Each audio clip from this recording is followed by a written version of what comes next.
Welcome back, everyone, to another exciting episode of Tech Talk Unplugged. Today, we're diving deep into the fascinating world of knowledge distillation, especially in the context of large language models, or LLMs. Now, you might be wondering, what on earth is knowledge distillation? Well, think of it like this. It's a way to take the immense knowledge from a giant model, like GPT-4, and transfer that wisdom to smaller, more accessible models like LLM. It's like taking a massive library and condensing it into a pocket-sized book that still holds all the essential information. Wow, that's a really cool analogy. So it's like, making a super smart AI more user-friendly? But, how does that actually work? I mean, can you just, download the knowledge or something? Great question. So, the process of knowledge distillation involves using the larger model as a teacher.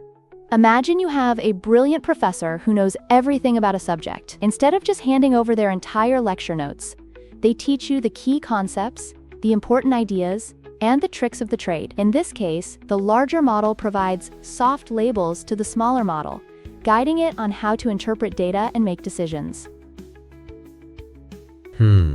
Soft labels? That sounds, kind of squishy. Is it like when you get a soft serve ice cream instead of a hard scoop? Laughs. Exactly. It's a great way to think about it. Soft labels are less rigid than traditional labels. They provide a range of probabilities rather than a strict yes or no. This allows the smaller model to learn nuances and subtleties, much like how you might enjoy the creamy texture of soft serve over a hard scoop. Oh, I get it. So it's like, giving the smaller model a taste of the bigger model's knowledge without overwhelming it? But, what about the challenges? I mean, if the big model is so smart, how do you make sure the little one doesn't get lost in translation? That's a fantastic point. The challenges are significant. For instance, proprietary models like GPT-4 are incredibly powerful but also expensive and not always accessible. On the other hand, open-source models like LLM are more adaptable and accessible, but might lack the same performance due to their smaller scale. Knowledge distillation helps bridge that gap, but it's not without its hurdles. Right. So it's like trying to, fit a giant puzzle piece into a smaller puzzle? But what if the smaller puzzle doesn't have all the edges? Exactly, you've hit the nail on the head.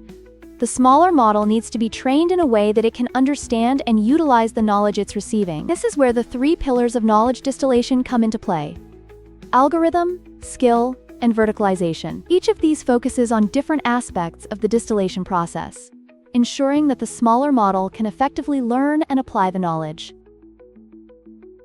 Wow, that sounds super complex. So, what do you mean by verticalization? Is that making the model specialized for certain tasks like law or healthcare? Exactly.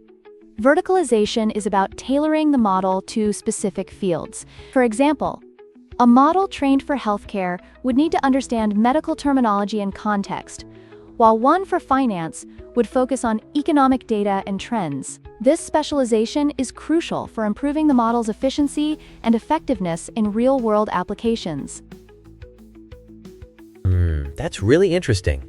So it's like, training a dog to do specific tricks instead of just teaching it to sit? But, how do you ensure that these models are trustworthy? That's a critical question.